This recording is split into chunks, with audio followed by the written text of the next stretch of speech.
Alright, what's up everybody? I'm the novice and I'm back with another video. I quickly want to say I'm sorry. I know it's been almost 2 years since I've actually been recording anything, and that's because, life sometimes lives. But I'm back now and hopefully I can grind out a few videos for you guys.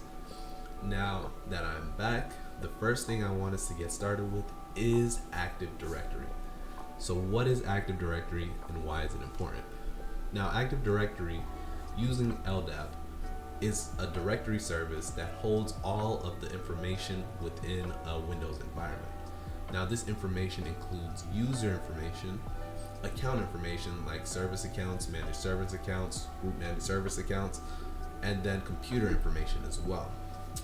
Now, with the Active Directory, it not only stores that information, but it also is responsible for the authentication and authorization of the users that use it. So that pretty much means that if you're trying to log into an environment, a domain in this case, and you try to log in through your computer, it is Active Directory that logs you in, and it is Active Directory that determines your permissions. Now with permissions, let's think of it using this example.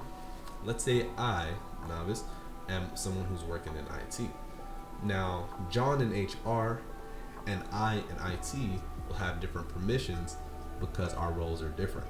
I might not be able to see everything that John is able to see, and John is not going to be able to do everything that I'm able to do. That is pretty much what it means in this environment. Now, with Active Directory, it's also in the form of a hierarchy. Now, in this scenario, we're going to pretend as if we have a singular domain. So the domain is going to be the top of the hierarchy. After that, the domain is then broken up into groups known as OUs. Now these OUs can be split up in any way that whoever's using it sees fit, because for instance, say I'm a company that has different locations worldwide, it would make more sense for me to split those OUs up by the country I'm in. Say I'm only in one location, it would make sense for me to split up the OUs by the departments. It could be different depending on the size of your company or who you are, what environment you're trying to run. Now, in these hierarchies, it splits the users up and then it just groups them according to what they do or where they are. Now, there are a few things I like to think of when I think of Active Directory from a hacker's point of view, as well as just from a regular user's point of view. Just good to know. Now those would be Kerberos, replication, Active Directory federation services, Active Directory certificate services, domain controller, and group policy objects. So I'm actually going to start with the domain controller first.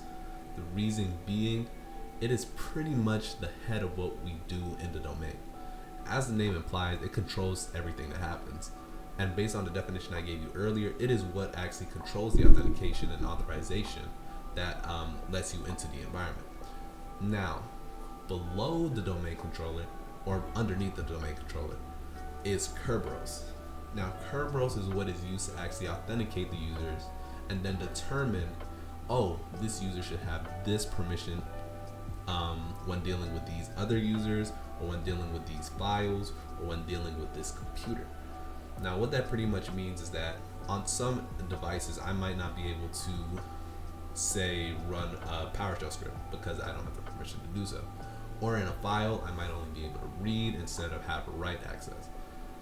This way, Kerberos is used to pretty much divvy up the permissions based on what is already set by the domain controller.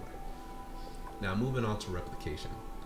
In my example, we had a singular domain. Now in a singular domain, it would still make sense to have multiple domain controllers, because this is meant to pretty much keep you up no matter the situation. So when having multiple domain controllers, you want to make sure that they actually contain the same information, and this is where replication comes into play. Now moving forward, I'm going to talk about the federation services. Now whenever I think about federation services, the first thing I think about is single sign-on. It is the wrong way of thinking because they are two separate things. but what federation builds on is trust between two entities. So let's give an example. Say I'm company A, you guys, cool guys over there, are company B. So say you guys in company B want to get information from company A, but you only have your company B login information. If we have some sort of trust between us and you use your company B login information, because of that relationship we have, you can now use or get my company A's information based on that. And that's pretty much how federation works. And it's a pretty similar thing with single sign-on as well. Single sign-on, you sign on once using cache credentials, cookies, sessions. You're able to continue to log in using the same information. Next up, I want to quickly touch on the certificate services. So what's a certificate? A certificate is pretty much a way to identify who you are. Now, this is important because with a lot of things that happen online, it's very important that we know who's actually sending it and who's actually receiving it. Now, with a certificate, it uses public key exchange to pretty much send everything online. So say for instance, I sent something to you. I would encrypt it with my certificate, and you, using a public key that I sent over to you, a public key that I sent over to you would have the ability to decrypt that information, and then vice versa actually. So say I sent you, or no, you sent me information that was encrypted with your public key or with my public key. Actually, let me re-explain this. So when you send information out, you are actually encrypting with their public key, and when they receive it, they're decrypting it with their private key, and then vice versa. When they send information to you, they're encrypting it with your public key and decrypting it with their private key. But pretty much what these certificates do is maintain integrity and as well as perform a way to make sure that you are sending it to the correct user, because only the user with that certificate or with that key would actually be able to decrypt or encrypt your message.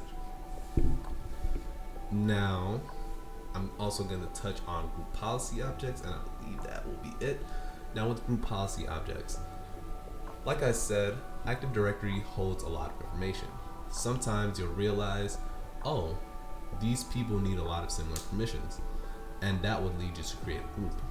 Now, what group policy objects do, they pretty much push the they push a certain thing that you can do to each person in that group. Now, there are a lot of different things that can be pushed, like configurations or just certain policies that you want to restrict on certain users. For example, if you want to push a policy on every user that, hey, your password must be 200 characters long, you can use a password policy and then a group policy object to push that out to everyone with ease. And you can also, say for instance, you want to put the same screensaver on each computer. You can also make a group policy out of that and then push that out to every computer. What group policies do is create a nice and easy way for you to actually push information to a large amount of people. Now, I've explained these parts of Active Directory because for me, I see a lot of ways that this can be exploited by a hacker or a malicious entity to actually do things. So say for instance, you authenticate. Now, in a hacker's mind space, their mind might be in, how can I grab someone else's authentication, or how can I grab someone else's, I haven't discussed it yet, but how can I grab someone else's ticket so that I can have their permissions to do things that they're usually doing? That is something that you can do with Kerberos and an attack dealing with that. As certificates relate, how can I actually get somebody's certificate, act as them, receive and send information as them? Or how can I take over the certification service so that I can create my own certificates to send information wherever I want to? With replication, if you're able to find a way to replicate the domain controller's information, not to the domain controller, but to you as the user, you have all of the information that is now stored in that Active Directory environment. And then with group policy objects, if you want to either disarm or somehow gain more information, say instead of password complexity being 200 characters, you reduce it to 1 character. That now limits the amount of information that you actually need to actually break someone's password or to even create an account. So with Active Directory is a very important part of any Windows environment, and most environments use it. Well, most are now moving to the cloud, but for those that still do use it, it also has its flaws. And with the different amount of tools that it uses, there are a different amount of things that we can do to actually exploit the things that are there on it. And that's why I kind of wanted to open whoever's watching this video's mind on the ideas of Active Directory, because there are a lot of different ways and a lot of different things that you might not have seen before that can actually do something that you never thought it could do. For instance, this is before I knew about the replication. I never actually thought about using a replication service to pull out all that information. And it's things like this that you can kind of think through to see how you can, as a hacker, attacker, or pen tester, see what information is truly out there about your company. And with that, guys, that's pretty much gonna wrap it up for this video. Hopefully you guys enjoyed this video about Active Directory, learned some interesting things about it, and learned ways that you can possibly exploit it to do the things that you want for it to do. And with that being said, I really just want to thank you guys for your time. I hope you all enjoyed the video.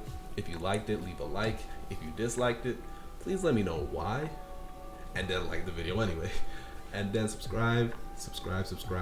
It helps me to know that this video is actually helping you guys out there to understand more about how the shape of our environments, the shape of cybersecurity is, and that you guys are actually interested. And without further ado, that's it for me. So, Novice out.